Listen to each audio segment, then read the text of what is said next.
Paris. Belleville. Paris, Belleville. Belleville. Architecture. Belleville. Paris, Belleville. Belleville. École nationale supérieure d'architecture. École nationale supérieure d'architecture Paris-Belleville. Belleville.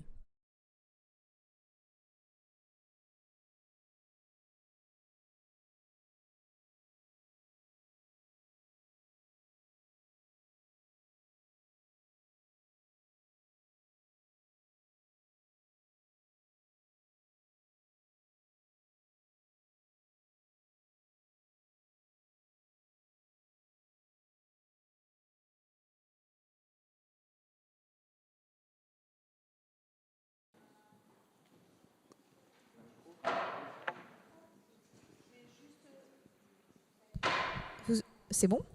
Bonjour à toutes et à tous. Juste pour vous accueillir, je suis Christine Lecomte, je suis la directrice de l'école. Bienvenue. Un petit mot et des remerciements pour Elisabeth et Philippe et l'ensemble de l'équipe qui a préparé ce cycle de conférences autour d'un thème qui nous est cher à l'école, qui est la réparation du monde bâti, mais aussi la notion qui va avec, qui est la notion de prendre soin dans un monde qui est instable, qui nous renvoie à des enjeux économiques, écologiques et sociétaux très forts. Et peut-être aussi l'importance de construire ou de déconstruire des présupposés un peu établis sur nos manières de faire et de fabriquer l'architecture et les lieux dans lesquels nous vivons. C'est aussi l'idée que l'architecture soigne, que l'architecture n'est pas un art qui, contrairement à ce qu'on peut avoir vu dans certaines façons de fabriquer la ville ces derniers temps, a démoli des écosystèmes, démoli des façons de se côtoyer entre êtres humains et entre humains et vivants. L'architecture soigne. Donc, il y a une vraie importance dans ces 4 conférences à regarder comment est-ce qu'on peut déconstruire des systèmes établis pour refabriquer des nouvelles façons de faire. C'est aussi, et c'est très important je crois pour l'école, favoriser la justice sociale par rapport à ces questions écologiques. L'écologie, c'est pour tout le monde. Répondre aux enjeux de société, c'est pour tout le monde. Et l'architecture a cette faculté à pouvoir le faire. Donc, surtout à l'heure de grands bouleversements. Je ne vais pas détailler le programme parce que c'est à toi, Philippe, de le faire, mais je voulais vous remercier tous les deux pour les 4 thèmes et vous souhaiter une bonne soirée. J'espère que vous serez là aux 4 conférences qui sont un vrai lien, parce que les 4 bouclent une boucle. Merci à tous. Merci Christine.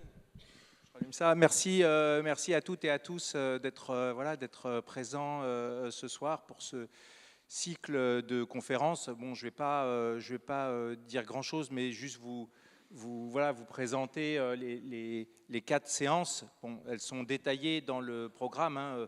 Prenez-le, c'est aussi sur le site internet de l'école. Mais c'est vrai, comme disait Christine, qu'on a essayé de choisir des thématiques qui sont à la fois très différentes et qui vont venir se répondre les unes avec les autres. Donc aujourd'hui, bon, on a mis post-guerre, mais malheureusement, souvent, c'est plutôt situation de guerre ou après-guerre, hein, mais on va beaucoup parler de la guerre et pas forcément du post-guerre. La semaine prochaine, c'est le réemploi à l'heure de sa massification, et on va se poser la question de savoir si finalement on peut si facilement changer d'échelle, si on peut massifier des pratiques écologiques sans perdre totalement son âme. C'est pas sûr. La séance suivante, c'est la question de la construction en terre, mais on ne va pas l'aborder d'un point de vue technique, on va s'intéresser aux conditions de travail sur les chantiers. Est-ce que finalement c'est un matériau qui nous conduit à travailler différemment, à mettre en place d'autres modèles économiques, à être aussi plus inclusif? On va parler notamment, vous voyez, je crois que à part moi qui suis l'animateur, il n'y aura que des femmes, et voilà, la place des femmes dans la construction en terre aujourd'hui, donc on essaye à chaque fois d'avoir un regard décalé. Et puis la dernière séance, architecture et vulnérabilité, elle va aborder bien évidemment des questions qui sont liées aux institutions de soins psychiques, mais aussi la question plus générale, voilà, de la vulnérabilité et comment on la prend en charge dans notre pratique de praticienne, de praticien de l'architecture. Voilà, je ne vais pas être plus long parce que ça va passer très vite. Chaque séance passe très vite, donc je préfère qu'on garde du temps pour discuter. Juste avant ça, je voudrais donner la parole à Vincent Guimas, qui a élaboré ce programme avec nous et l'organisation de tout ce programme. Et voilà, et sans lui, on n'aurait vraiment pas pu le faire. Bon, merci Vincent. Et je te donne la parole pour présenter le programme PENS. Merci, bonsoir à tous. Merci d'être venus, aussi nombreux. Je tenais déjà à remercier l'ensemble des participants, aussi certaines personnes qui sont venues, que je connais par ailleurs, d'autres projets, je pense entre autres à Anna et sa sœur jumelle, que je croise quelquefois lors de rencontres européennes, et avec qui on échange voilà, sur ce qui se passe, et on échange évidemment des pratiques, mais aussi nos émotions en tant que citoyens européens sur ce qui se passe. PENS, c'est un des programmes européens, pas un programme européen, c'est un projet européen dans le cadre d'un programme qui s'intéresse à la question des valeurs du droit en Europe. Ça amène un ensemble d'organisations, qu'elles soient des petites organisations comme la mienne, on a une association, mais aussi des écoles et des institutions à venir travailler ces sujets-là. Et PENS, c'est Power Europe Narrative for Civic Ecology, un jeu de mots. On souhaitait travailler sur cette question-là de qu'est-ce que l'écologie et comment on arrive à le travailler en dehors des sentiers, on va dire, de communication, et de se dire aujourd'hui qui vraiment arrive à travailler ces sujets-là, quitte à même rentrer en résistance face à ce qu'on appelle le greenwashing. C'est un peu le sujet voilà, de notre projet. Quand on a déposé le projet à 5, on a l'AIAC, qui est une école d'architecture à Barcelone. On a une fondation qui s'appelle la fondation FabCity, qui est basée en Estonie. Nous avons Creative for Climate, qui est basé à Amsterdam, Arsonga, qui est basé à Paris. Et nous avions un 5e partenaire, qui était Renovation Map, basé à Kiev. Et pour des raisons administratives de signature de protocole entre l'Europe et l'Ukraine, ce partenaire-là n'a pas pu, on a eu le prix, mais on n'a pas pu participer au projet. Voilà. En revanche, on a souhaité continuer les activités qu'eux proposaient dans le cadre de ce programme-là. Et aujourd'hui, ce cycle de conférences, c'est le résultat justement de cette redirection qu'on a mis en place, mais tout en gardant en fait l'identité ou certains des souhaits qu'avaient émis les gens de Renovation Map. Voilà. Je vous remercie. Bonne table ronde. Merci beaucoup Vincent. Bon, on va commencer. Je vais laisser la parole à Elisabeth, qui a vous allez voir, une voix à la Barry White, parce qu'elle a tout donné en préparant cette table ronde. Donc voilà. Bonjour, et j'espère que je ne vais pas vous faire subir cette voix trop longtemps. Merci à Christine et merci à Vincent pour cette occasion d'accueillir ici ces 4 tables rondes. Lorsque nous avons commencé avec Philippe à préparer ce cycle, nous avons emprunté à Félix Guattari ce terme d'écosophie qui nous semblait extrêmement riche, puisque ça permettait d'aborder la question écologique dans ses 3 composantes, environnementale, sociale et mentale, c'est-à-dire non seulement à partir des questions de matière, de son acheminement, de sa mise en œuvre, de sa durabilité, de sa traçabilité, mais à partir de la prise en compte de ceux qui habitent les espaces, la manière dont ils les habitent et la manière dont ils s'y attachent. Ceci prend évidemment un relief tout particulier pour cette première table ronde qui porte sur un questionnement sur les possibilités d'une reconstruction écologique dans un contexte de guerre et de post-guerre, ce qui en réalité ne va pas vraiment de soi, puisque on peut dire que les questions de l'urgence de mettre à l'abri ou de reconstruire rapidement à grande échelle peuvent passer avant les questions de la qualité, de la durabilité et de la prise en compte des populations.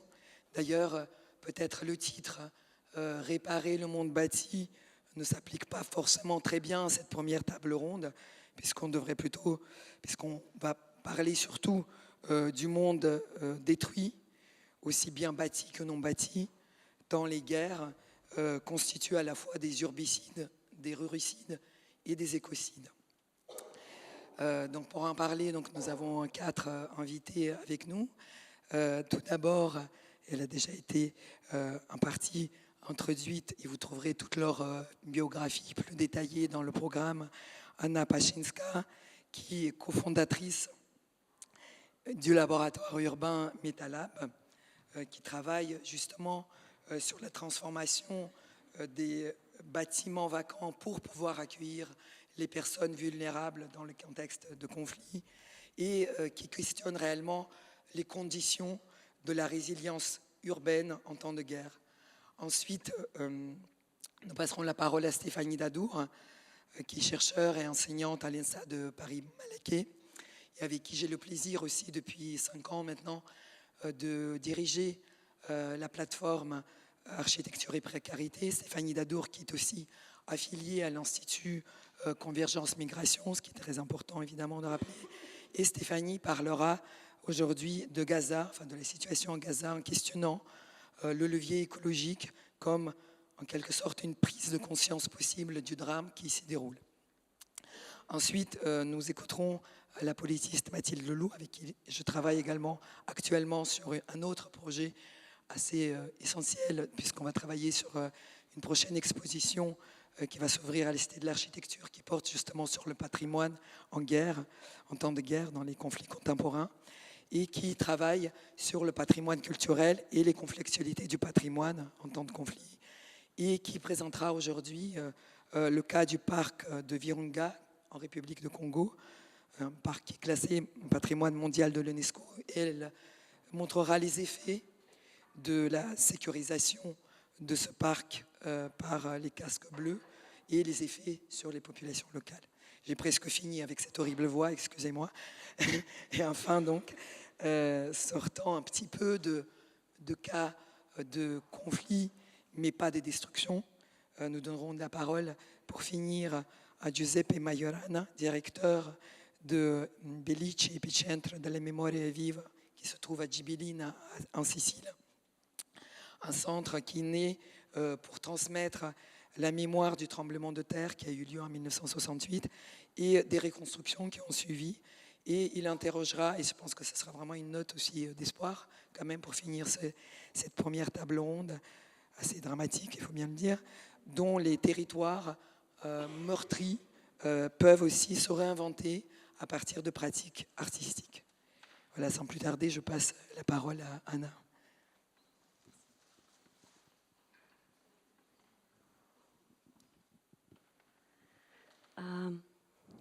Так, працює. Я буду говорити українською. Мене звуть Анна Пашинська, я приїхала з України. Ми з колегою Анною, ми тут не просто говоримо на сцені, Анна буде допомагати перекладати мою розповідь про нашу роботу.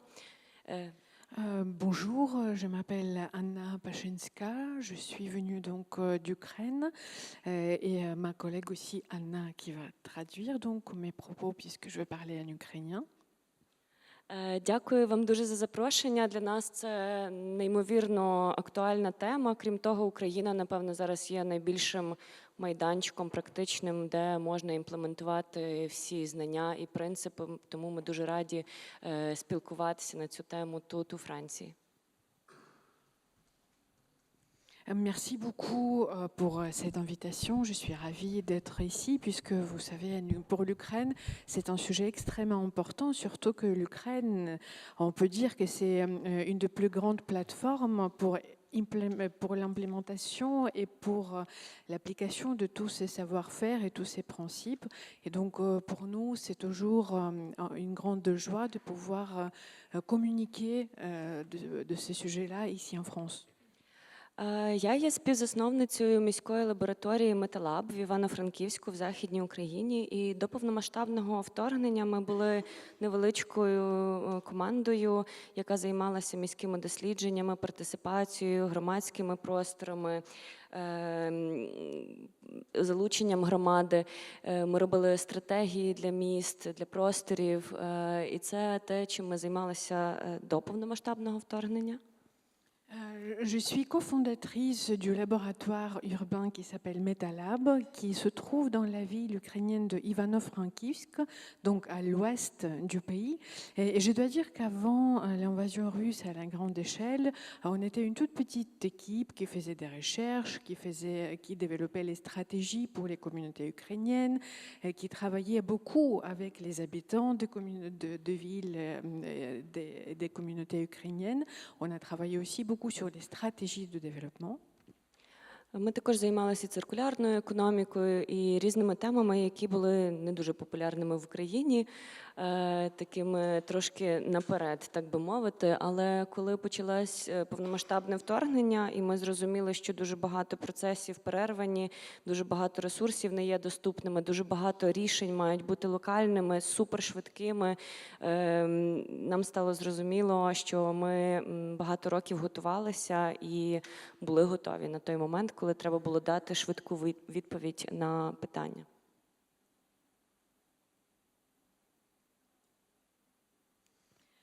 Nous avons aussi travaillé avec l'économie circulaire et aussi avec plusieurs questions qui, on va dire, n'étaient pas très populaires en Ukraine à l'époque. Mais aujourd'hui, je peux dire avec du recul qu'on était plutôt à un avant-garde de ce qui allait se passer. Et donc, au moment de l'invasion russe à la grande échelle, il y a plusieurs processus qui ont été interrompus, il y a plusieurs ressources qui n'étaient plus disponibles et il fallait prendre des décisions locales, des décisions surtout dynamiques et d'une manière très vite. Et c'est à ce moment-là qu'on s'était rendu compte qu'en fait, on était prêt à ce qui est arrivé, puisqu'on a eu ces réponses dynamiques, ces réponses fournies d'une manière efficace, et ces réponses, on était prêtes. Коли перша ракета прилетіла в Івано-Франківськ о 7 ранку, за 2 години ми вже були в офісі, і ми фактично почали розбудовувати наших 2 великих проєкти. Перший проєкт – це «Кохати», означає «любити», «ко» – такий колективний, «хати» – це «хата». І це проєкт трансформації закинутих просторів в гідне житло з любов'ю для українців, для внутрішньо переміщених осіб.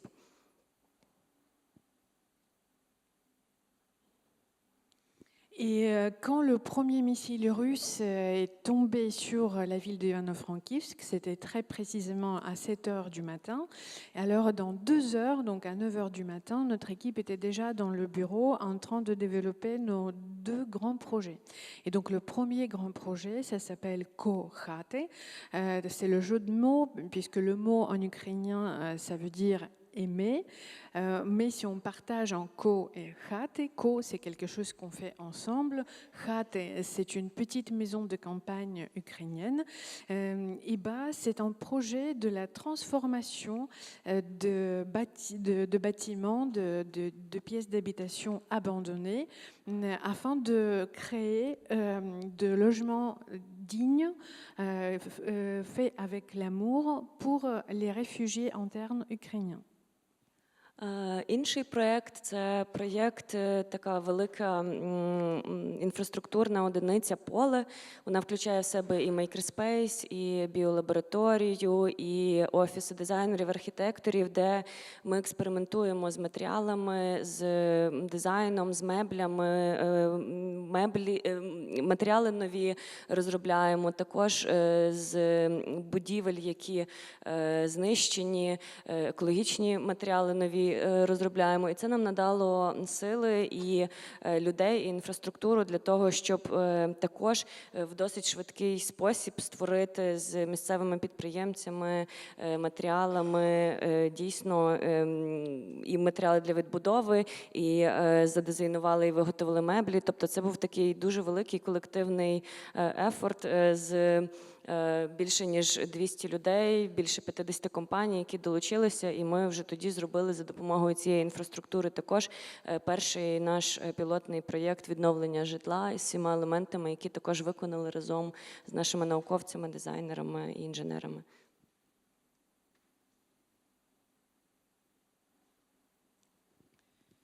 Ensuite, le second projet, c'est un grand projet d'infrastructure qui s'appelle Pole, le champ en ukrainien. Donc,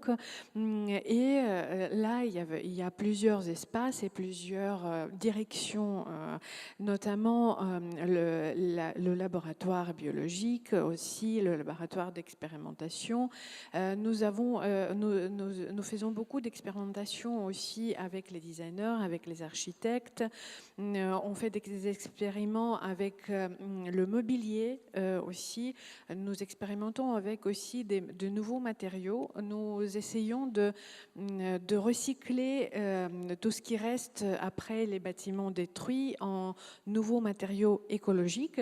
Et donc, c'est une certaine synergie de forces humaines, de nouvelles personnes, de l'équipe, mais aussi d'infrastructures, afin de former d'une manière vite et dynamique les solutions locales avec de nouveaux matériaux pour aussi proposer de nouvelles solutions pour reconstruire le pays. Encore une fois, avec le mobilier, avec les détails de design de l'intérieur. Et c'était vraiment, c'est un effort collectif, dans le sens qu'il y a plus de 200 personnes qui travaillent là-dessus. Il y a plus de 50 entreprises locales. Donc, on essaie vraiment de travailler avec les entreprises locales qui travaillent dedans. Et donc, c'était vraiment notre projet pilote, de pilotage, qu'on a aussi développé avec plusieurs scientifiques, avec les ingénieurs et d'autres collègues. Я дуже рада буду і отримати нові знання, і поділитися тою ситуацією, яка є в Україні, і рада цій дискусії. Je serais heureuse d'apprendre de nouvelles choses, mais aussi de partager notre expérience ukrainienne. Et je me réjouis de faire partie de cette discussion.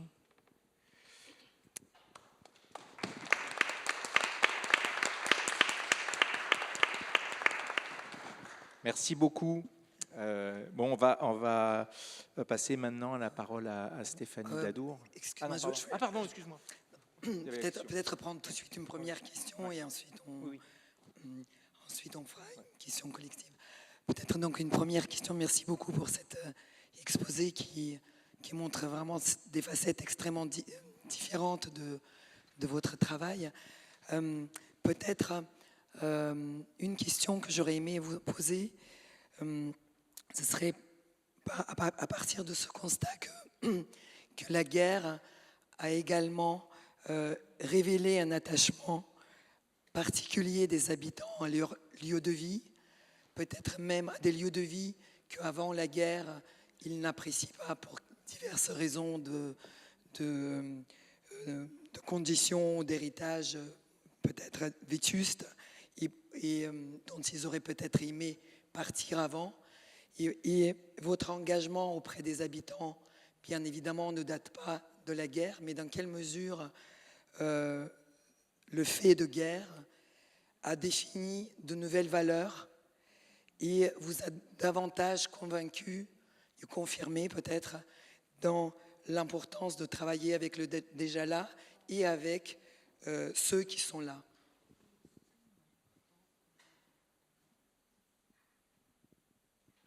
Дякую за питання. Це дійсно важливе питання для України, і воно стратегічне. Я думаю, merci beaucoup pour cette question. C'est une question importante pour l'Ukraine, mais aussi c'est une question stratégique.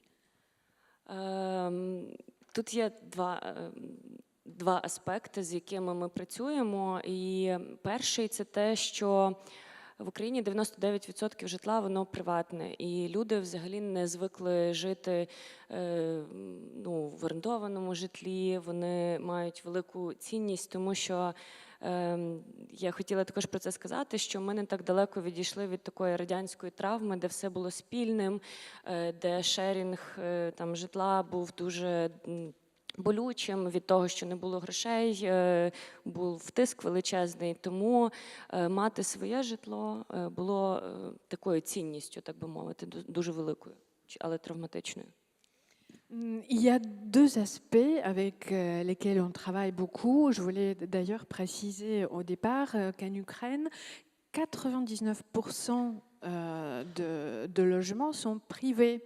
Et c'est vraiment une situation assez particulière puisque c'est très important. Il y a une grande valeur d'avoir son chez-soi qui ne soit pas loué, mais ce sera vraiment quelque chose qui t'appartient. Puisque, vous savez, il s'agit dans le cas de l'Ukraine d'un certain traumatisme qui date de l'époque soviétique. Puisque à l'époque soviétique, on avait cette habitude d'habiter ensemble. Et c'était plutôt une expérience douloureuse de partager son chez-soi avec d'autres personnes. Il n'y avait pas d'argent et il y avait une sorte de pression de devoir vivre un peu ensemble. Donc, avoir son chez-soi qui soit privé, c'est une grande valeur. Соціальне житло фактично відсутнє, його немає. Le logement social est presque absent, ça n'existe pas en Ukraine. В нашому місті є 5 квартир в Івано-Франківську, це обласний центр. Et Ivano-Frankivsk, qui est une grande ville et qui est le chef d'oblast de la région d'Ivano-Frankivsk, il n'y a que 5 appartements qui sont considérés comme logement social. Тобто є насправді дуже багато страху, і ми стали з волонтерського такого руху, насправді в цій точці, в якій ми є, ми вже стаємо першим житловим провайдером доступного житла в Україні. Тобто у нас в Україні немає таких компаній, зараз у нас дуже старе законодавство, і ми є також частиною цих всіх змін. Et je dois dire qu'au départ, on s'était rendu compte que les gens avaient peur. Et nous, on a commencé en tant que mouvement plutôt bénévole. Et aujourd'hui, on peut dire que nous sommes le premier producteur de logements fiables et accessibles pour les gens qui ont perdu leur chez-soi. Et bien sûr, c'est pas du tout évident dans le contexte historique. І коли ми вже перейшли в такий стратегічний напрямок з реактивного, нам говорили про те, що там люди не будуть так жити, люди бояться, є травма, вони хочуть там інших умов, вони хочуть свого. Але ми спробували, і насправді ми довели те, що люди будуть жити в такому житлі, якщо є дуже багато уваги, безпеки, любові, піклування, і вони залишаються в цих місцях, які ми створили, і нікуди не повертаються або там не шукають свого житла, тому що дуже важлива безпека. Et stratégiquement, quand on a travaillé sur ce projet d'une manière stratégique, plusieurs personnes nous disaient que, en fait, les gens ne vont pas vivre dans cette sorte de logement. Ils ont peur, ils ont ce traumatisme du passé, ils aspirent à avoir leur chez-soi. Mais en fait, on a essayé et on a prouvé que, en fait, si les gens vont vivre dans cette sorte de logement, s'il y a du respect, s'il y a de sécurité, s'il y a de l'amour et s'il y a du soin. Et en fait, les gens, non seulement ils restent dans nos logements, ils ne reviennent pas dans leur ville ou leur bâtiment détruit, puisque l'aspect sécuritaire est quand même très important. Merci beaucoup, Anna. Cette fois, c'est la bonne. Donc, Stéphanie, je te donne la parole. Merci de m'avoir invité à participer à cette table ronde. Alors, l'an dernier, à cette date-là, donc on est le 2 octobre, le 2 octobre 2024, j'étais à Beyrouth au Liban où j'enseignais en école d'architecture. Et durant un des studios où j'enseignais, il y a eu un événement dont vous avez peut-être entendu parler, c'était les talkie-walkies des agents du Hezbollah qui ont explosé à travers le pays. Et donc, notamment à Beyrouth, tout près de l'université américaine où j'enseignais et tout près de l'hôpital américain où la plupart des personnes qui ont été touchées se sont rapatriées. Et donc, en sortant du cours, qui est situé juste à côté de l'hôpital, je voyais soudainement le territoire se rétrécir. C'est-à-dire que si on voulait quitter Beyrouth, en sortant de l'aéroport, la route était fermée. Si on voulait quitter Beyrouth en passant par la Syrie, c'était impossible parce que je pense que personne parmi nous n'a envie de passer par la frontière entre la Syrie et la Turquie en ce moment, au vu des milices qui s'y ont installées. Si on voulait passer par la Jordanie, il fallait soit passer par la Syrie, soit par des chemins qui n'étaient pas sécuritaires. Et la voie maritime était aussi fermée, le port est fermé.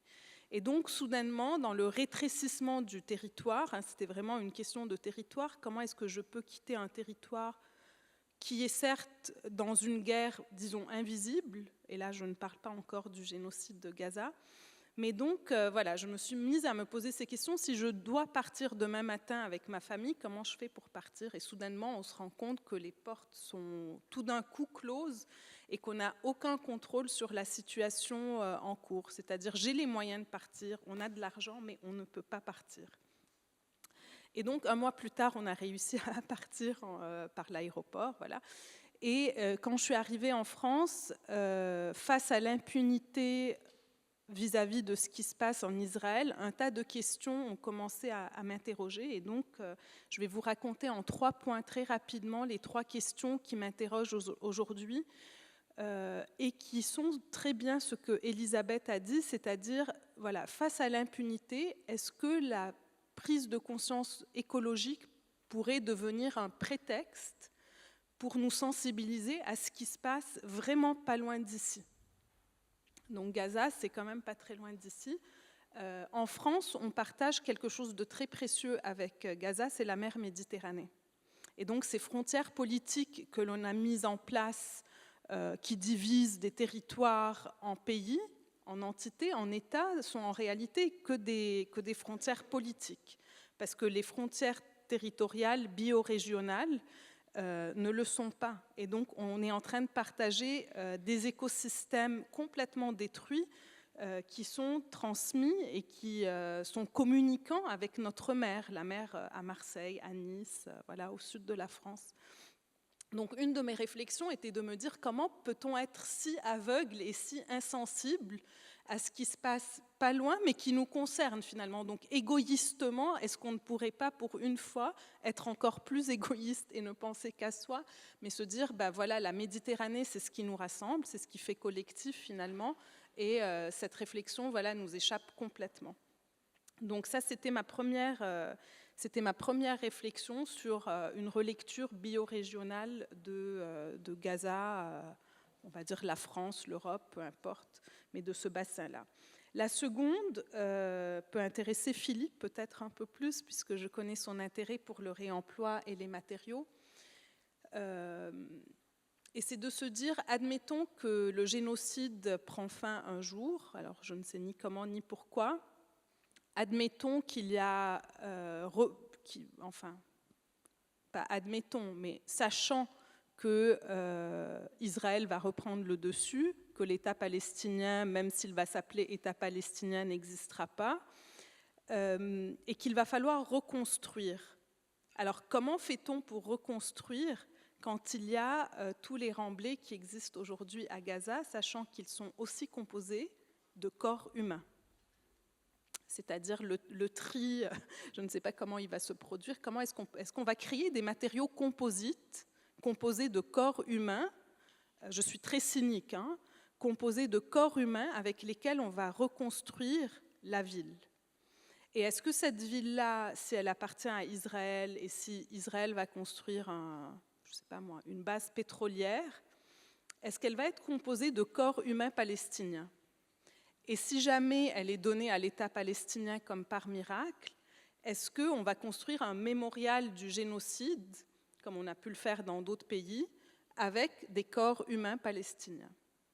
Donc, très franchement, et j'aimerais bien qu'on en discute après, comment est-ce qu'on fait? Comment est-ce qu'on peut, avec nos critères très eurocentrés sur ces injonctions au réemploi, aux matériaux, au réusage, au recyclage, faire, mais voilà, je ne sais pas, hein, je n'ai pas de solution. Je vous propose juste les interrogations qui m'accompagnent en ce moment.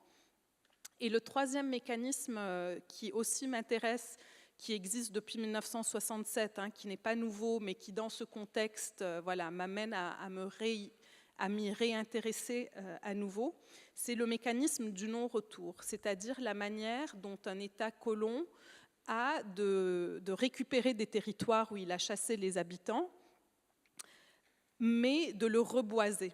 Et dans quelle mesure le reboisement, qu'on célèbre tous, on est tous contents quand on végétalise, quand on reboise, etc.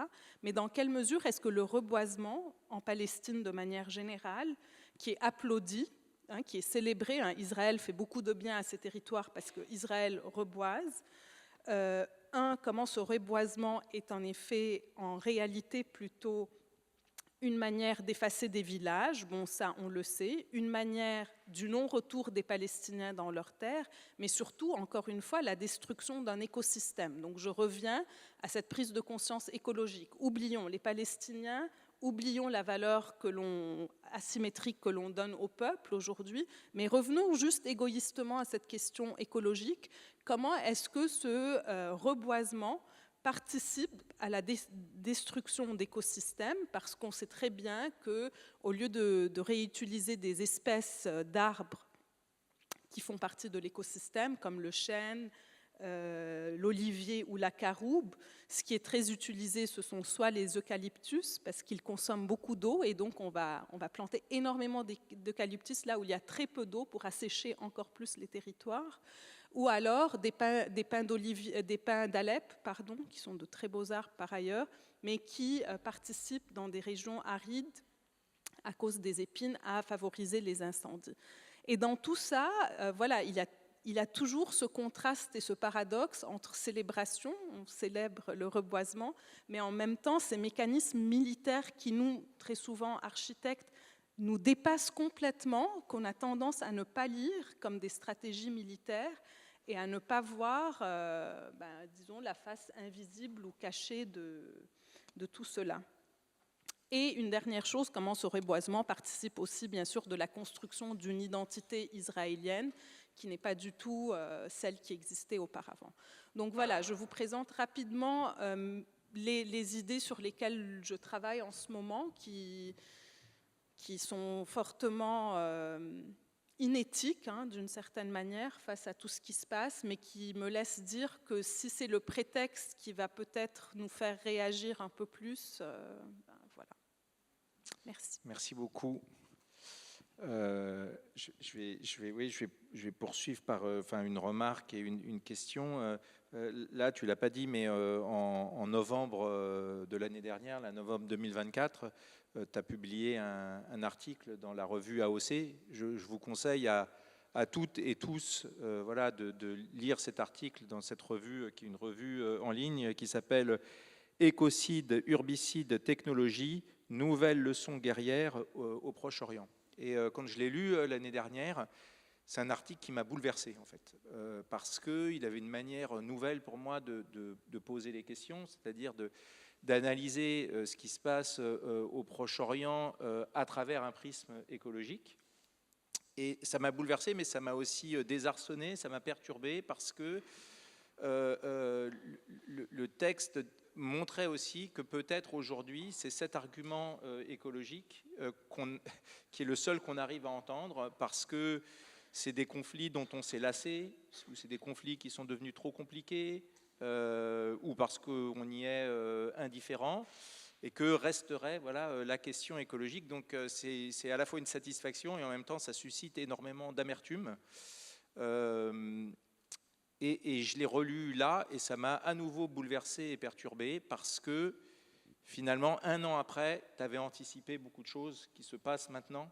Il y a un an, on pouvait s'en douter, mais là, on a une confirmation extrêmement violente de ce qui est posé dans cet article. Et puis, tu le fais de façon, tu as dit cynique, mais c'est de façon très directe, sans phare. Voilà, si on imagine le réemploi, quel type de réemploi? En effet, ça m'a parlé, parce que ce que tu montres, c'est que finalement, toutes les choses que nous, on valorise, et même qu'on valorise dans ce cycle de conférences, la question de la réparation, la question du soin, la question du réemploi, des matériaux qui sont porteurs de quelque chose, là, ça a l'air de se retourner, disons, contre nous, en tout cas de jouer de façon différente.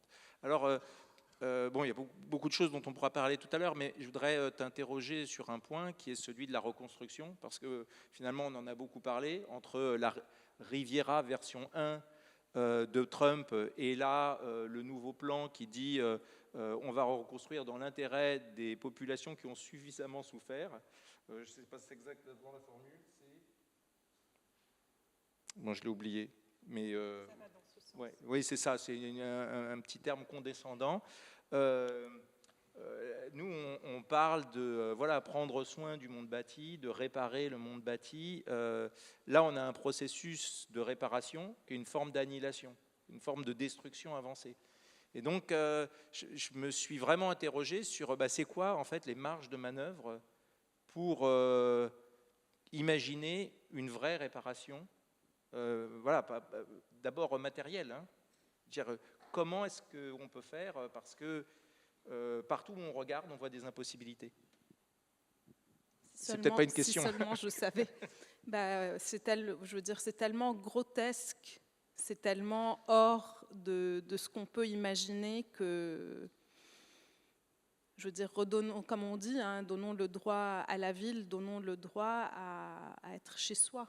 Je dirais que ça commence par là, et puis donnons à ceux qui restent du peuple palestinien et juste la chance de respirer, avant tout, je pense. Et puis, bon, ça, on en reparlera, parce que c'est trop grand, quoi.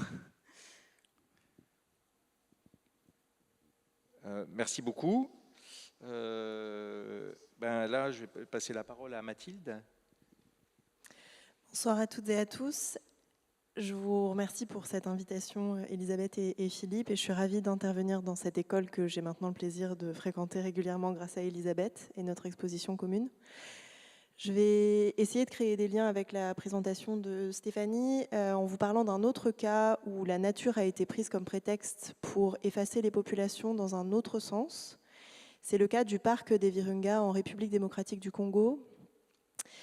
Le point d'entrée que je vais prendre pour vous parler de ce cas spécifique est un autre cas d'étude que j'ai étudié pendant mon doctorat, qui est le cas que vous connaissez sans doute de la reconstruction des mausolées de Tombouctou, qui a en fait été le point de départ de mon doctorat il y a maintenant une dizaine d'années. Et à l'époque, en démarrant mon doctorat, je m'intéressais au rôle qu'avaient pu jouer les opérations de maintien de la paix de l'ONU, et notamment les casques bleus, dans la protection de ces mausolées et plus généralement du patrimoine malien, puisque, comme vous le savez peut-être, la MINUSMA, donc la mission des Nations Unies déployée en 2013 par le Conseil de sécurité, est la seule mission qui a eu à ce jour un mandat du Conseil de sécurité qui lui demandait de protéger le patrimoine culturel. Et ça a été le premier et le seul cas, ça n'a pas créé de précédent juridique.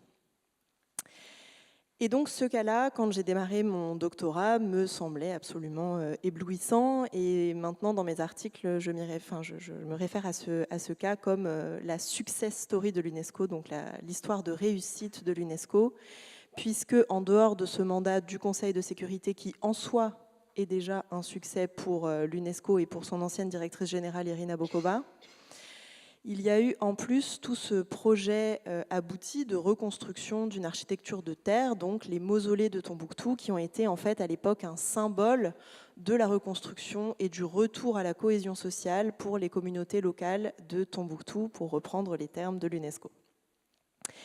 Et pour effectuer mon doctorat qui portait spécifiquement sur ce cas, j'ai donc été stagiaire puis consultante à l'UNESCO avant d'être stagiaire aux Nations Unies. Donc j'ai essayé de comparer les deux points de vue.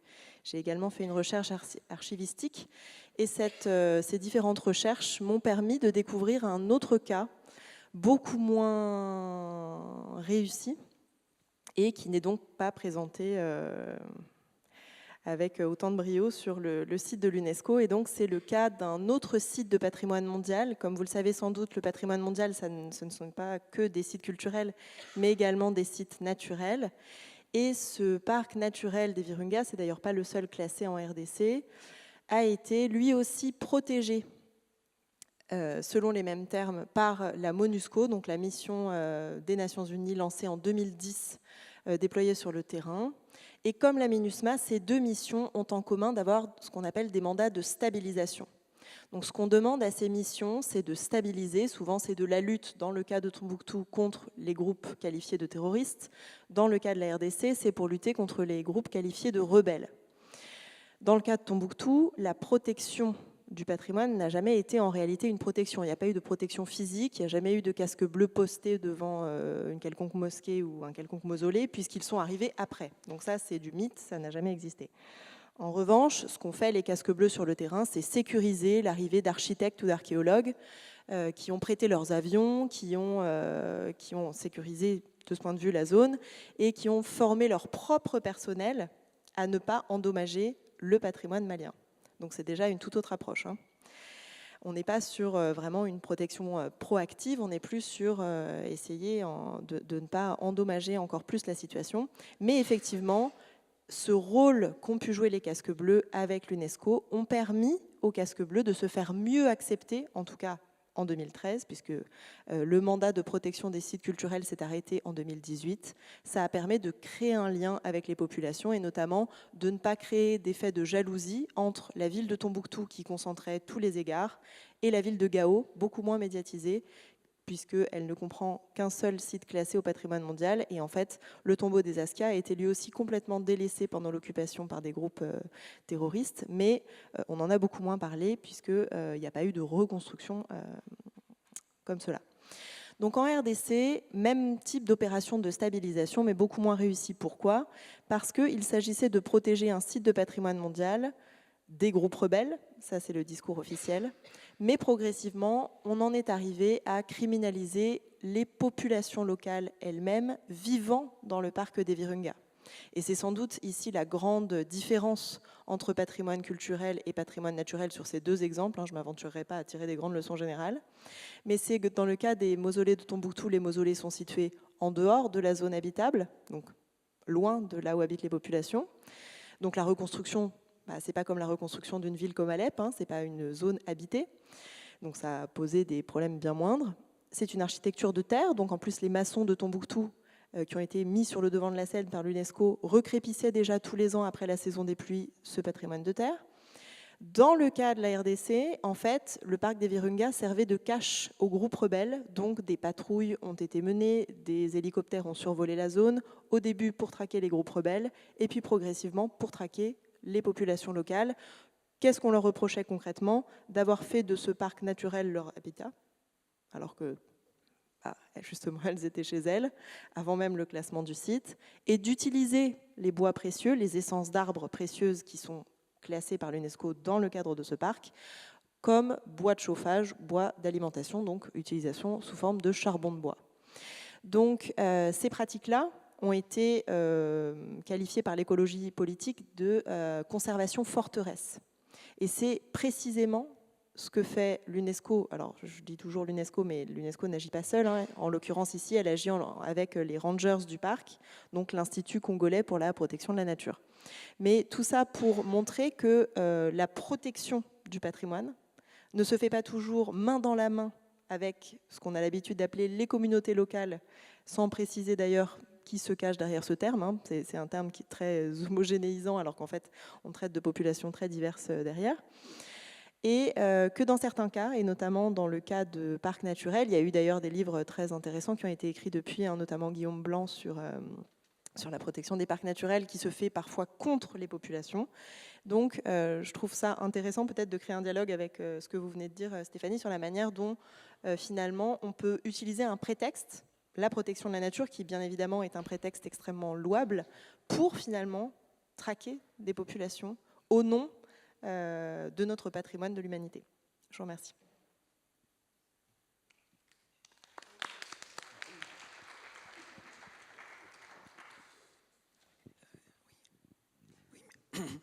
Merci Mathilde.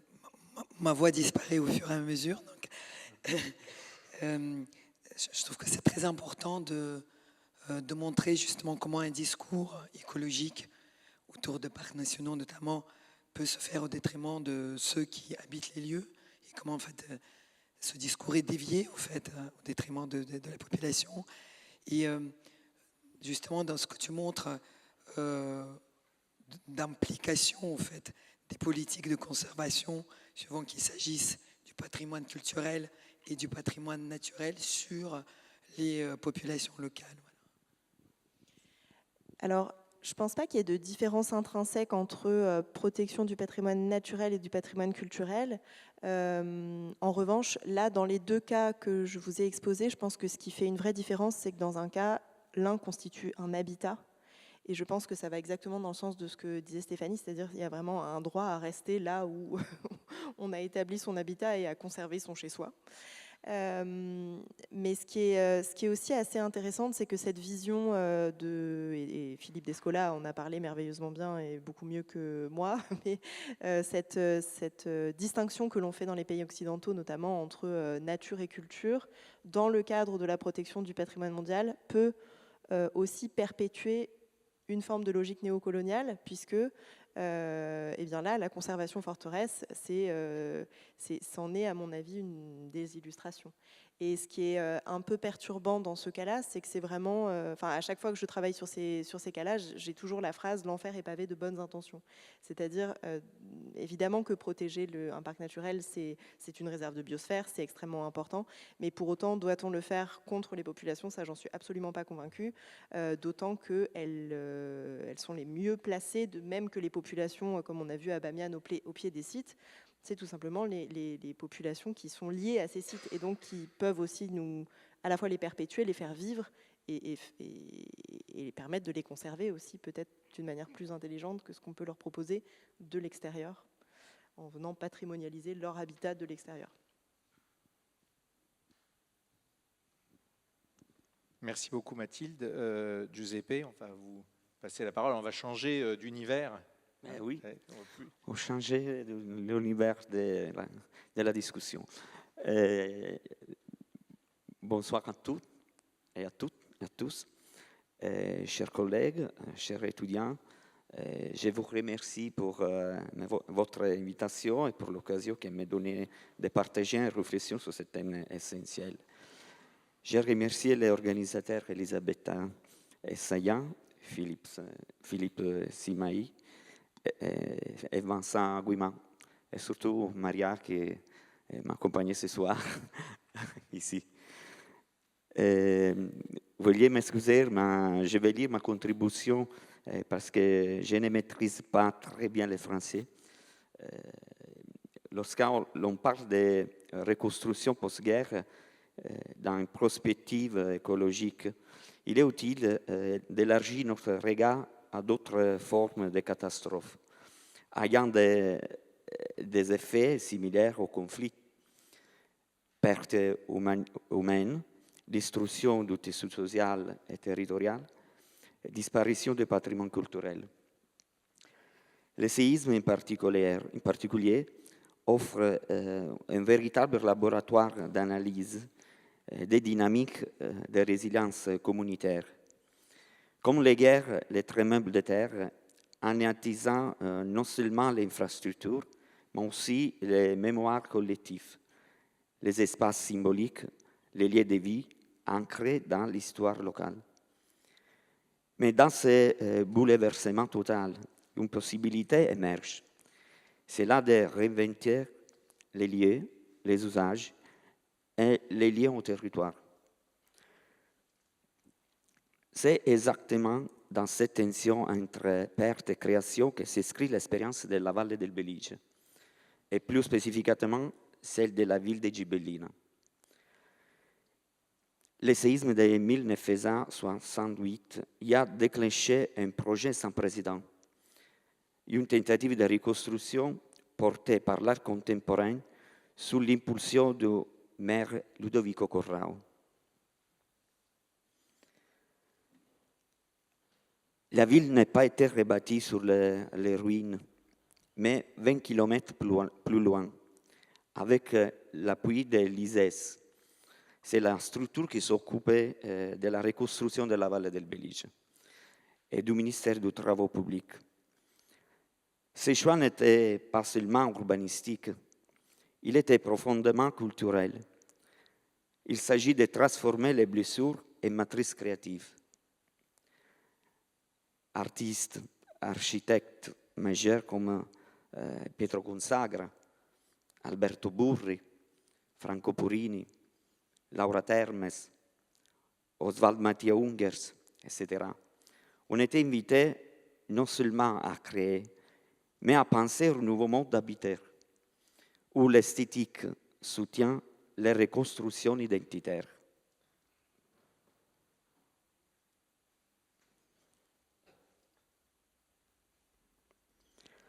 L'esemple plus frappant est le Grand Decreto di Alberto Burri, une œuvre monumentale de béton blanc, recouvrant les ruines de l'ancien Gibellina.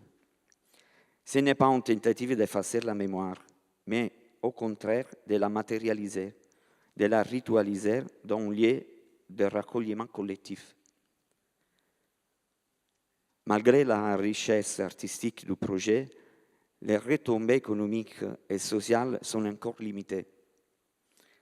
Le potentiel de ce patrimoine artistique, dispersé de ces 10 musées à ciel ouvert, reste sous-exploité. D'où une question centrale.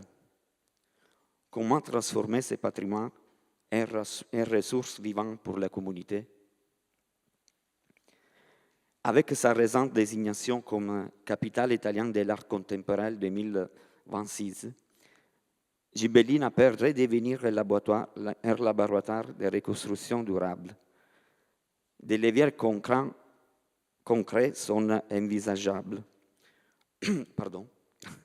Tourisme culturel qualitatif, résidence artistique, programme de formation, laboratoire de recherche sur la régénération post-catastrophe. Ce sont des pistes pour faire émerger de nouvelles professions, attirer d'investissements créatifs et stimuler l'innovation sociale. La leçon di Gibellina est forte. Une reconstruction écologique ne peut se limiter au bâti ou à l'environnement. Elle doit inclure la mémoire, la culture, les liens sociaux, les spirituels. Les ruines créatives de Gibellina sont prêtes à être réactivées. Il faut une nouvelle génération de visionnaires, élus, artistes, citoyens, architectes, capables de voir non pas les décombres, mais la fondation d'un futur possible.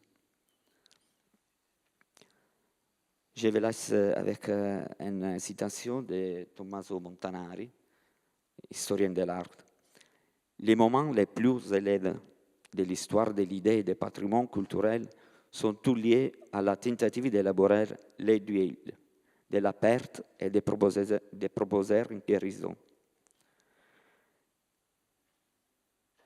Et j'ajouterai une dernière image de notre archive.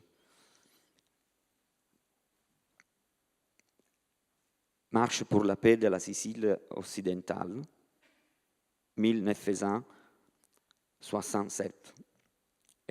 C'est une photo de Tony Nicolini. Yvon, l'artiste Ernesto Treccani. Il y a aussi Danilo Dolci. Il y a un jeune homme, un peu plus impastato, qui est tué avec la mafia. Un tour de toute la population locale, intellectuelle, ouvrière, paysan, marchant pour la paix, le travail et la justice. Un an plus tard, le séisme est venu briser ses rêves. Mais de ces fractures est née une œuvre collective, toujours en devenir. Merci et pardon pour mon français.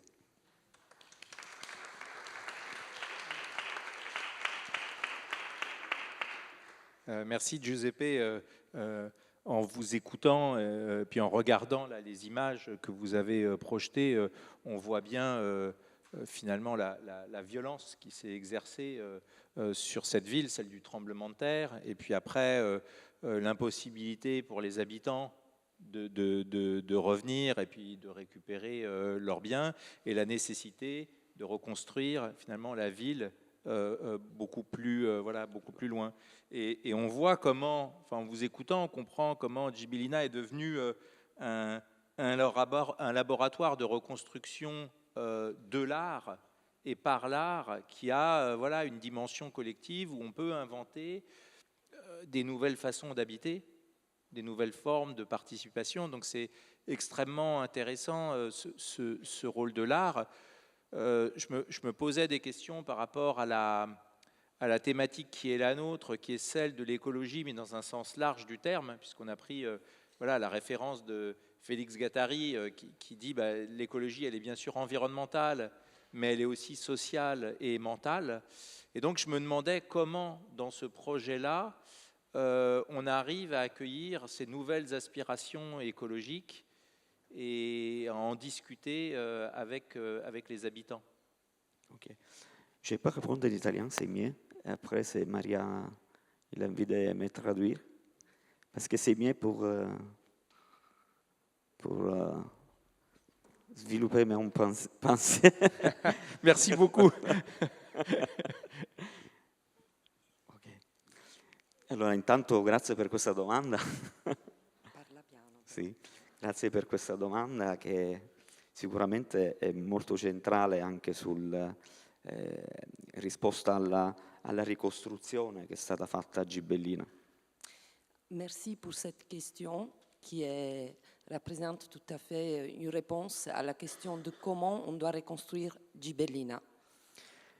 Come ho detto nell'intervento e come tu hai appunto puntualizzato, la città fu ricostruita a 20 chilometri e questo solo per la città di Gibellina, rispetto agli altri comuni che furono distrutti dopo il terremoto del 68. Gibellina était la seule commune qui a été reconstruite à 20 km du lieu où il y avait eu le tremblement de terre, par rapport aux villes voisines qui ont été, elles, reconstruites sur le même endroit. E la ricostruzione, nello specifico di Gibellina, non è stata semplice, non è stata accettata subito dalla popolazione. La reconstruction de Gibellina, ça n'a pas été simple et la population n'a pas accepté cette reconstruction.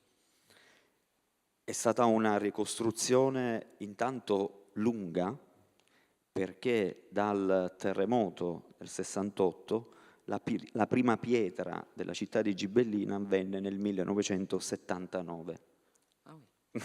Oui, ça a été une reconstruction très longue et la première pierre pour la reconstruction, elle était posée, donc les tremblements de terre, c'était 1968, et la première pierre, elle a été posée en 1979.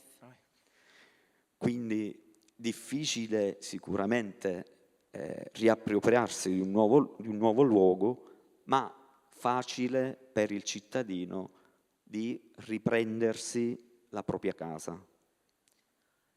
C'était difficile de se réapproprier d'un territoire, mais pour les citoyens, pour les habitants qui n'avaient plus de maison, c'était très simple pour retrouver une maison où pouvoir vivre en fait.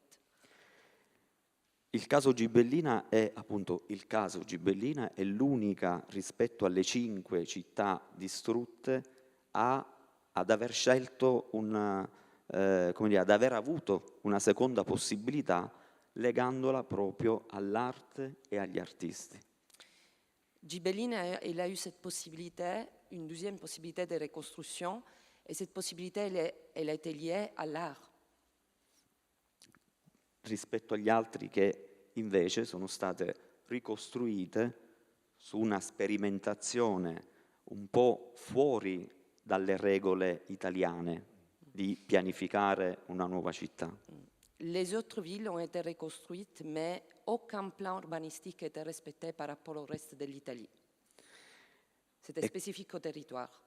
E quindi Gibellina sceglie, grazie ad un sindaco visionario, di aprirsi agli artisti e di farli intervenire su quel luogo così privo forse di identità, e l'arte in questo caso è stata chiamata a ridare l'identità a quella popolazione che aveva perso le speranze. Gibellina, elle renaît sur une nouvelle vision et par l'aspect visionnaire aussi du maire. Et du coup, voilà, c'est grâce à l'intervention des artistes. Merci beaucoup, merci pour la traduction. C'est très sympa. Grazie. Grazie Maria. Merci beaucoup. Peut-être avant de passer le micro au public, on voit très bien à quel point dans les quatre présentations, la question de la prise en compte ou pas, excusez-moi parce que la voix disparaît, la prise en compte des populations ou la non prise en compte des populations, voire leur anéantissement, va jouer un rôle déterminant dans la possibilité de réparation, de reconstruction. Mais merci. Mais c'est peut-être justement sur la question temporelle que j'aimerais interroger, revenir sur les 4 interventions et de vous interroger autour de cette question commune. On voit bien que le temps, il est multiple, il est pluriel, c'est celui de l'urgence, c'est celui de la prise de conscience, comme le rappelait très bien Stéphanie, où il y a peut-être aussi un décalage fort entre ce qui se passe et ce que nos cerveaux arrivent à enregistrer pour diverses raisons sur lesquelles on peut revenir. Il y a aussi le temps de la vie quotidienne, puis enfin le temps de la réparation des esprits, on peut dire des corps aussi bien sûr. Comment en fait prendre en compte justement ces différents paramètres temporels dans le processus même de la réparation? Pour tout le monde. Je sais pas qui veut. C'est une question commune à tout le monde. Je sais pas qui veut.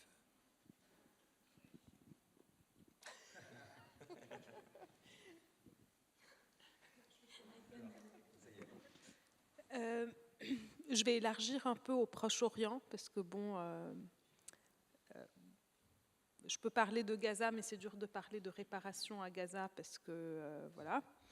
Alors, si on prend les cas de l'Irak, de la Syrie et du Liban qui ont ces dernières années connu des polycrises, des multicrises, alors le temps de la réparation et le temps du temps. Alors, c'est très personnel comme point de vue. Moi, renvoie toujours aux pratiques habitantes, c'est-à-dire il y a bien sûr le temps institutionnel, le temps de la réparation, de la reconstruction par les institutions, par l'État s'il existe, parce qu'il existe très peu aussi dans ces pays. Donc il y a ce temps-là qui est celui de la reconstruction un peu banale, c'est-à-dire il faut retracer un tracé urbain, il faut reconstruire, mais il y a la reconstruction des pratiques habitantes et c'est celle-là qui, très souvent dans ces pays-là, est à la fois motrice de reconstruction, mais toujours rétrogradée dans le sens où très souvent, quand il y a un conflit, il y a par la suite une multiplicité de crises qui se superposent, c'est-à-dire c'est pas le lendemain de la guerre qui clôt la guerre. Après une guerre, les conflits ne font qu'émerger, c'est-à-dire les contradictions entre les partis politiques, entre la présence des milices. Bon, je ne vais pas vous faire maintenant tout un cours d'histoire, mais au Liban, ces dernières années, la crise de la dévaluation économique, la crise de l'explosion du port, c'est-à-dire que c'est la multiplication de ces crises-là qui dilate par moments le temps, mais qui rend ce temps multiple et effectivement et non linéaire. C'est-à-dire c'est un temps un peu explosé où chacun réagit. C'est le temps de la réactivité ponctuelle et jamais du long temps. C'est jamais la prévision sur du long terme parce que le long terme est tellement dépourvu de certitude et tellement interrompu par d'autres crises qu'il est impossible de prendre des décisions qui vont fonctionner. On a beau faire un projet, 2 ans plus tard, le projet est complètement à côté de la plaque et ne répond plus à la crise qui était là auparavant. Voilà. Peut-être pour enchaîner et pour créer d'autres liens, du coup, cette fois-ci, entre les pratiques habitantes et institutionnelles, Ce que j'ai pu apprendre des 2 cas d'études que je vous ai mentionnés tout à l'heure et de d'autres cas d'études en suivant l'histoire longue de l'UNESCO, c'est à quel point cette institution avait aussi appris de ses erreurs et des erreurs commises par d'autres organismes, dans le sens, et là je prendrai l'exemple notamment de la reconstruction du pont de Mostar qui a été notamment réalisé sous l'égide de la Banque mondiale, que la reconstruction en fait peut être très violente pour les populations et parfois aussi violente que les actes de destruction lorsque justement on ne respecte pas la temporalité qui convient aux populations. Et le pont de Mostar en est un bon exemple parce que la communauté internationale dans son ensemble a voulu présenter cet exemple du pont de Mostar comme un exemple de retour à la paix, alors qu'en réalité c'est un pont qui a été reconstruit trop vite, qui n'a pas fait rejoindre 2 communautés, mais qui a surtout en fait servi de symbole.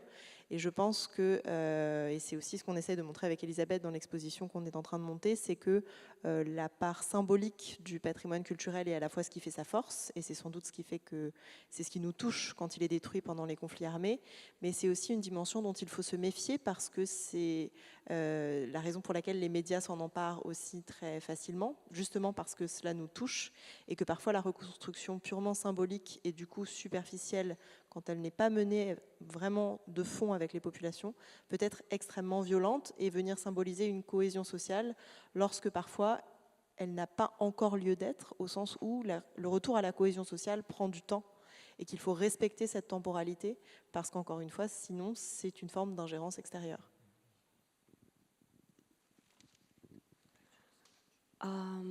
Я можу сказати, що для нас питання часу стало, напевно, одним з найкритичніших. І з мого досвіду я зараз проговорю декілька аспектів, чому швидкість була критичною. Je pense que de notre expérience, le temps était une des questions les plus importantes et essentielles, voire critiques. Et moi, je préfère de vous parler de quelques aspects qui montrent à quel point la vitesse est un aspect critique, voire très très important. Перше, що травма поглиблюється з часом, і чим довше люди, не знаю, не повертаються, не отримують житло гідне, тим гірше їм стає. Ми бачили, як люди в Грузії прожили в дуже поганих умовах, з Абхазії 30 років. І, по-перше, це дуже глибока травма, це практично все життя проведене на одному місці. А по-друге, вже коли їх кудись переселяли, це була ще одна травма на травму. І тому це дуже болючі речі.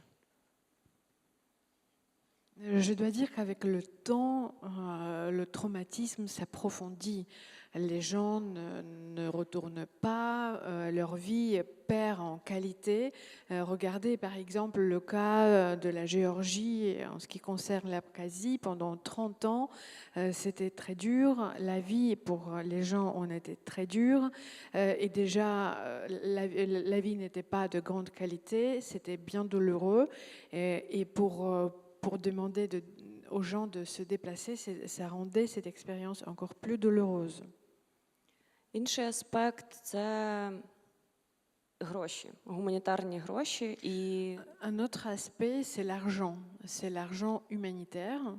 Тому що ми ніколи не працювали з гуманітарними грошима, бо є такі девелопмент гроші, так, це всі ці розвиткові проекти, в яких ми звикли працювати, в ресерчі, там, в будівництві, але є гуманітарні гроші, і вони дуже швидкі, і якщо ти на це не реагуєш, то хтось це відбудує в свій, якщо чесно, не дуже гідний, не дуже красивий і не дуже гарний спосіб, але відбудують, якщо ти не встигнеш. Puisqu'il y a donc cet argent humanitaire. Це саме організації гуманітарні і є такі розвиткові організації. І ми вперше працювали з цим, з іншими грошима. Puisque vous savez, il y a l'argent qui arrive via les organisations humanitaires et puis il y a de l'argent qui sont décernés pour les projets de développement. Les projets de développement, enfin l'argent de développement, c'est l'argent pour les recherches, etc. Et c'est surtout avec ce budget-là qu'on a travaillé. Et c'était pendant la guerre, c'était pour la première fois qu'on a travaillé avec cet argent qui provenait des institutions humanitaires et des projets humanitaires. Et je veux dire que l'argent qu'on peut avoir via l'humanitaire, ce sont l'argent très dynamiques qui disparaissent très vite. Il faudra bien réagir, il faut bien remplir les projets, puisque si tu n'arrives pas d'une manière dynamique, eh ben, il y a d'autres personnes qui pourront avoir ces budgets, ils pourront les utiliser pour la reconstruction, mais le faire pas d'une manière forcément digne ni qualitative. Також важливий політичний аспект, що все-таки, якщо ти швидко відбудовуєш, то ти ніби краща країна. І я дуже багато бачила кейсів, коли люди дивляться там в новинах, так, там Росія дуже багато говорить про це, от ми зараз швидко все відбудуємо, бо вони можуть залити це грошима, але це дуже часто сприймається людьми як просто краще відношення до людей, тобто швидкість має значення і воно порівнюється, і тому політично це також важливо, ну, звичайно, якісно, але ну, тут треба навчитися робити щось неможливе і робити і швидко, і якісно. Il y a aussi cet aspect politique, puisqu'on a cette impression qui peut nous tromper parfois. Ça veut dire que si un pays, après la guerre, se reconstruit d'une manière dynamique, se reconstruit vite, alors c'est un pays meilleur ou c'est un pays bien. Alors que, regardez les actualités qui proviennent de la Russie, où on dit, où la Russie essaie de nous dire, via les moyens de propagande, regardez, on va reconstruire tout ça très vite. Et parfois, ça peut être aperçu d'une manière assez ambiguë. Donc voilà, la vitesse dans ce sens-là est très importante, puisque ça aussi, ça a du poids politique. Mais il ne faut pas oublier qu'il faudra reconstruire non seulement vite, mais aussi avec de la grande qualité. Merci beaucoup. Giuseppe, vous voulez... Sì, Maria Med. Il mio spazio culturale, che è un museo di ricostruzione, ne ha sentito tante, perché noi comunque facciamo un lavoro all'interno della comunità e non solo, di raccogliere le testimonianze, i ricordi, le memorie. L'espace que je dirige, c'est un espace pas seulement de mémoire ancienne, parce que nous, on travaille tous les jours avec la population sur cet aspect de mémoire et de reconstruction. Quindi, seppur non ho vissuto il terremoto e né tantomeno la ricostruzione, molto spesso noto, diciamo, dalle interviste o dai racconti che fa la popolazione, che quella ricostruzione non è soltanto physique. Donc même pour moi qui n'ai pas vécu les tremblements de terre et la reconstruction, je peux ressentir à travers les témoignages des habitants vraiment l'importance de cette reconstruction qui n'est pas physique, mais qui va au-delà justement dell'aspect physique. Perché la ricostruzione è anche d'identità, quindi seppur in alcuni contesti la ricostruzione è veloce, va a confrontarsi con una ricostruzione personale che è lunga, è lenta e ha necessità di tempo per veramente arrivare ad una ricostruzione perfetta. Donc la reconstruction, même si elle est rapide, elle reste quand même très compliquée parce qu'il n'y a pas que la reconstruction physique, c'est une reconstruction identitaire. Et pour se reconstruire, pour reconstruire son identité, il faut du temps. Chiudo dicendo che Gibellina o la Valle del Belice ha avuto più di 50 anni prima di parlare oggi di città nuova, e credo che è il tempo che permette ai cittadini di ricostruirsi giorno dopo giorno. Et je vais conclure mon intervention pour vous dire que Gibellina, elle a eu 50 ans pour se reconstruire. Et donc, à mon avis, c'est le temps qu'il faut pour une reconstruction complète, physique et identitaire d'un peuple, des habitants et d'une ville. Merci beaucoup. Je vais vous passer la parole si vous avez des questions, pas forcément des questions, ça peut être aussi des remarques. Voilà pour nos intervenantes et nos intervenants. Oui, j'arrive.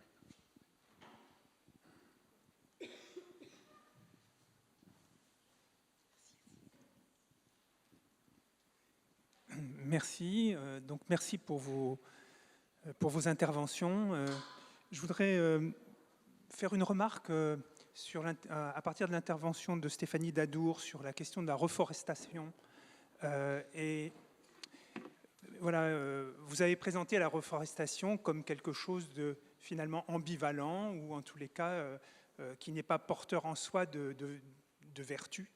Alors, je voudrais simplement dire que du point de vue de l'écologie, la reforestation, c'est effectivement un stade, un premier stade de reconquête de territoires qui ont été traumatisés, etc. Mais c'est une reforestation qui est d'ordre naturel, et ça passe par notamment des espèces pionnières qui se réinstallent sur un site, qui contribuent à sa dépollution, etc., quand le site a été pollué. Mais il ne s'agit pas de reforestation programmée, décidée. Et bien évidemment, il y a des reforestations qui sont des reforestations décidées, programmées, avec des finalités diverses, quoi. Et donc, je pense qu'il est important de faire une différence entre la reforestation en tant que phénomène naturel dans un processus écologique et puis une reforestation qui, finalement, émane d'une action humaine et qui peut être faite à des finalités de reconquête de territoire, d'occupation de l'espace ou de productivité économique. On plante pour une rentabilité d'un terrain, etc. Donc ça renvoie peut-être aussi, cette idée de reforestation, finalement, le terme n'est pas très éloigné non plus de la question de la nature. C'est-à-dire que tout dépend du sens qu'on donne aux mots et puis de la façon dont on les envisage. Voilà. Oui, alors tout à fait. Alors moi, je ne parlais pas de la reforestation en général. Hein. Je parlais très spécifiquement de certains villages en Palestine qui ont été bombardés, dans lesquels les populations ont été obligées de partir, d'être déplacées, et qui ont par la suite été reforestées pour travailler sur cette nouvelle identité et ce remplacement d'un village existant qui devient soudainement un bois, une forêt, etc. Donc bien entendu, je n'en parlais pas, je veux dire de manière générale ou générique. Hein. Ma parole était quand même située sur un territoire précis.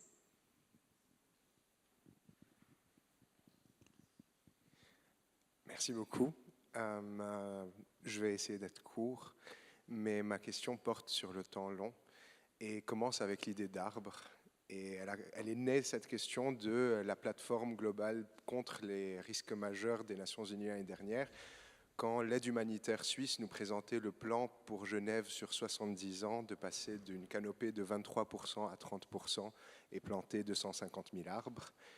Pour un Libanais, un plan urbain sur 70 ans, c'était l'équivalent d'une licorne ou d'un éléphant vert. Je ne sais pas, mais c'était pour moi incroyablement impensable. 70 ans de plan urbain. Et je reviens sur ce qu'Elisabeth disait à la fin, la question du temps quand on vient d'une zone à risque, quelle qu'elle soit, elle est, je crois, essentielle. Et d'une certaine manière, je pense à Échille qui, il y a 2500 ans, disait que la première victime d'une guerre, c'est la vérité. Aujourd'hui, maintenant qu'on a enterré la vérité à cause des médias, la première victime d'une guerre, ça ne serait peut-être le temps. Et je pense que par rapport à tout ce qui a été dit, et je veux bien un avis, comment est-ce qu'on peut, en tant qu'architecte, on nous parle beaucoup d'espace, on nous parle beaucoup de comment le gérer, on nous donne les outils pour le comprendre, pour le dessiner, pour le projeter. Comment est-ce qu'on lutte contre cette fameuse, pour cité Stéphanie Dadour, ce fameux rétrécissement du territoire, rétrécissement de l'espace. Je pense qu'on peut le comprendre à Gaza plus que jamais avec les politiques en Ukraine de sortie de territoire. Je pense qu'on le comprend aussi, ce rétrécissement du territoire. Mais comment est-ce qu'on comprend un rétrécissement du temps de façon générale? Et si quelqu'un a des pistes pour le comprendre.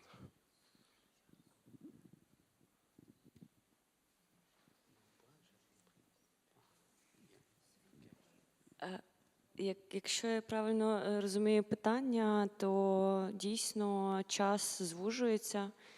І якщо у вас є дуже критичні умови і є ургентність, то з цим реально працювати. Я просто бачила, зараз навіть в Україні ми приходимо назад трошки до норми.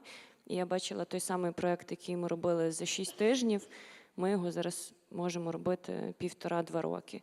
І це чисто через те, що ніби все повертається назад від законодавства. Нормалізується і процесуально стає так, як було. Без ургентності. Oui, en effet, le temps rétrécit, mais d'une autre part, je dois dire que de notre expérience, si vous avez ce critère d'urgence, il est tout à fait possible de travailler, de vivre avec, voire de s'habituer. En Ukraine, la guerre s'installe dans la durée et donc certaines choses reviennent à la norme, à la normale. Par exemple, je regarde un projet qu'on a réussi à monter en 6 semaines au début de l'invasion. Et là, ça prend 1 an et demi, voire 2 ans à le faire monter. Puisqu'on revient vers la normale. La législation, la vie, dans certains sens, certains processus reviennent à la norme.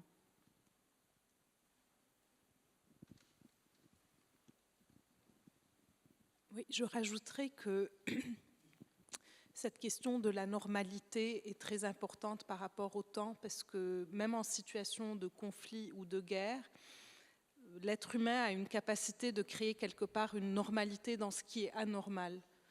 On a tous besoin d'acheter du pain, donc aller acheter son pain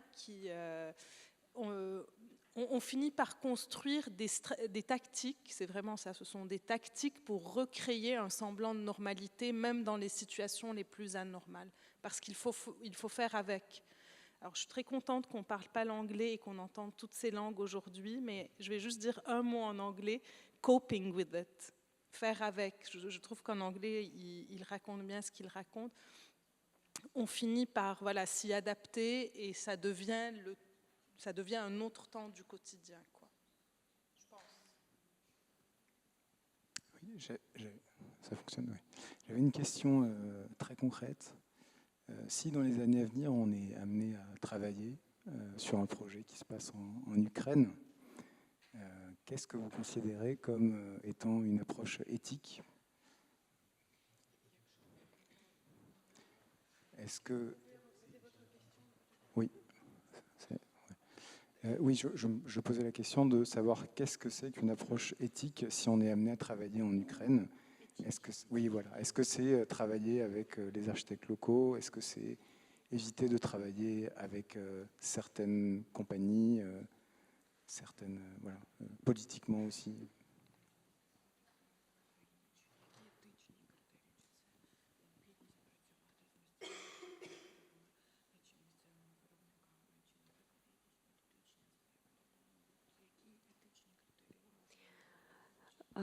Мені здається, що один з найголовніших критеріїв – це хотіти практично допомогти, не поспостерігати просто за тим, як це відбувається.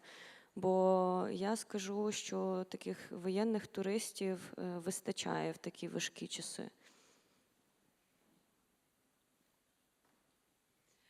Moi, je dirais qu'un critère éthique qui serait très important, voire critique, ce serait de vouloir aider concrètement et pratiquement.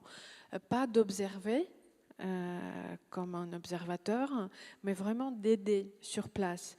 Puisque je dois dire que l'Ukraine traverse une époque difficile Et il y a quand même beaucoup de tourisme de guerre qui est très fort en ce moment. Інше питання, що треба мати досить багато емпатії і дуже йти в глибину і слухати, тому що особливо, якщо ви будете не на фронтлайні прямо, це виглядає як дуже-дуже нормальне місто. І буквально того тижня я була в горах і сиділа в оточенні 6 жінок, і в кожної з неї хтось або загинув, або служить, або там з дитиною проблеми через війну. А цього всього ти просто не помічаєш, тому що це виглядає як нормальне життя.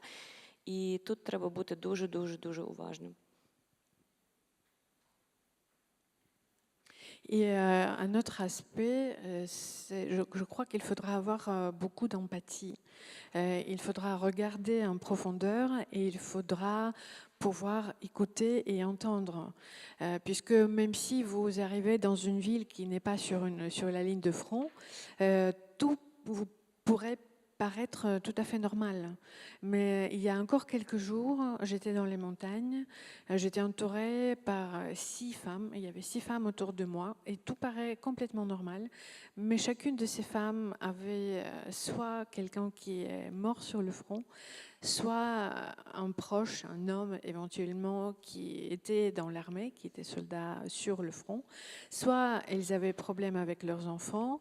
Donc voilà, il y avait toute une panoplie de problèmes qu'on ne voyait pas, alors que tous ces problèmes sont bien présents, mais ils s'inscrivent dans cette normalité de la vie en guerre. Donc il faudra avoir de l'empathie, il faudra faire beaucoup d'attention. C'est la dernière... J'arrive. Posso continuare su questa domanda, Maria? Un secondo. Volevo semplicemente dire che l'etica chiaramente è, diciamo, alla base di tutti i processi di ricostruzione. Nel caso appunto di Gibellina l'etica non c'è stata inizialmente, perché lo Stato italiano è stato, come dire, il primo terremoto forse della prima Repubblica italiana e era impreparato. La question de l'éthique pour Gibellina, elle ne s'est pas posée parce qu'en fait, déjà, l'éthique, c'est à la base de toute reconstruction après une catastrophe. Et dans les cas spécifiques de Gibellina, l'éthique, elle n'a pas été prise en compte parce que c'était le premier tremblement de terre pour l'État en Italie et donc l'État, il n'a pas su gérer la ricostruzione. E quindi la popolazione in questo caso quindi ha preso coscienza, consapevolezza che se qualcosa si doveva smuovere doveva partire dal basso. Donc la population, ils ont très rapidement compris que s'il y avait un changement ou une reconstruction, cette construction, elle ne serait pas venue par l'État. E così è stato. Diciamo, potremmo aprire lì un dibattito, ma ci vogliono quasi 50 anni per raccontarlo. Moi j'ai une question, je vais un peu mettre un contexte avant, mais bon, je travaille actuellement pour ma mémoire sur une ville qui est beaucoup impactée sur un peu les catastrophes climatiques. C'est pas vraiment le thème que vous abordez, mais je voulais poser la question parce que tout à l'heure l'un de vous a parlé de la difficulté de faire un projet dans la temporalité sans que les choses aient changé au bout de ce projet-là. Et donc ma question c'était quand on est un acteur, que ce soit architecte ou urbaniste, à quel point on peut se projeter sur une zone trouble ou un monde troublé? Qu'est-ce que nous, on peut apporter à ces endroits-là? Ho capito l'ultima parte, però credo che insomma, diciamo, l'esperienza appunto dei terremoti è qualcosa che chiaramente diciamo, non possiamo per certi versi paragonarla ad una guerra che è forzatamente diciamo, un atto dell'uomo. Lì il terremoto arriva e speriamo che non arrivi mai fondamentalmente. L'opinione, come dire, il supporto degli architetti o degli urbanisti è molto, molto importante per un processo di ricostruzione. Disons que la comparaison entre un tremblement de terre et une guerre, c'est différent. La réflexion elle est différente, la reconstruction est différente parce que les tremblements de terre, ils n'arrivent pas par la main de l'homme, des êtres humains. C'est une catastrophe naturelle et c'est très difficile pour ça en fait.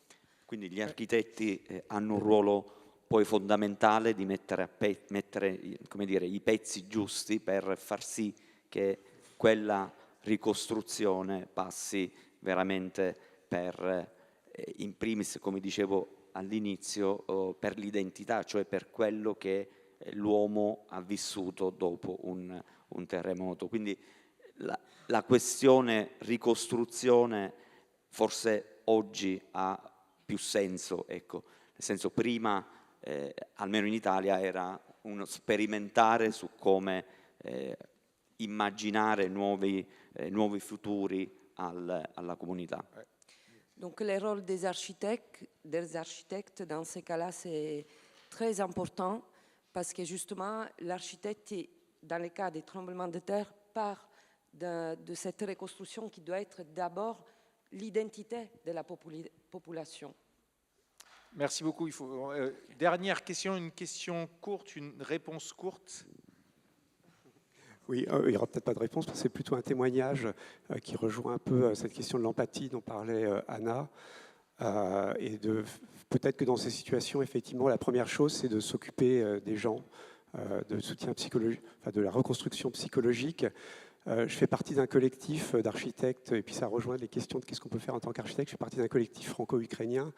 Il y a un an, Dasha, une des jeunes architectes ukrainiennes, se posait la question d'arrêter ses études et de rejoindre son père au front, parce qu'elle disait à quoi ça sert d'apprendre à construire quand aujourd'hui il faut résister.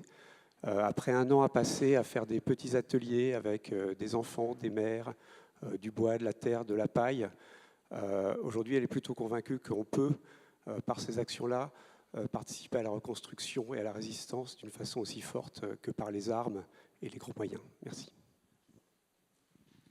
Merci. Bon, ça va être la fin de notre séance. Voilà, juste pour annoncer la suite. Enfin, au vu là de ce qu'on a entendu, de contextes qui sont quand même assez différents, on voit que parfois des intentions de protéger le patrimoine bâti ou de protéger le territoire naturel s'avèrent dommageables, qu'elles ne sont pas exemptes de formes de violence ou de discrimination. Et ça, ça doit nous éveiller, nous, architectes, aussi à l'idée que les pratiques écologiques, elles ne sont pas en soi vertueuses. Ça dépend du contexte dans lequel elles s'exercent. Et donc, il faut les politiser. Et ça, c'est quand même un agenda qui est là devant nous, parce qu'on a une vision complètement apolitique des pratiques architecturales et des pratiques écologiques. Et à terme, ça se retourne contre nous. Donc, c'est la question dont on parlera la semaine prochaine sur le réemploi. Merci à toutes et à tous d'être venus et d'être restés aussi longtemps. On est loin, loin, loin au-delà de l'heure qu'on avait prévue. Donc, mille merci. Et encore un petit mot. Celles et ceux qui n'ont pas signé, faites-le s'il vous plaît aujourd'hui, parce que c'est comme ça qu'on peut financer cette série de conférences. Donc, votre signature, elle compte vraiment. Voilà, merci à toutes et à tous. Merci à vous d'être venus. Et s'il vous plaît, à la semaine prochaine.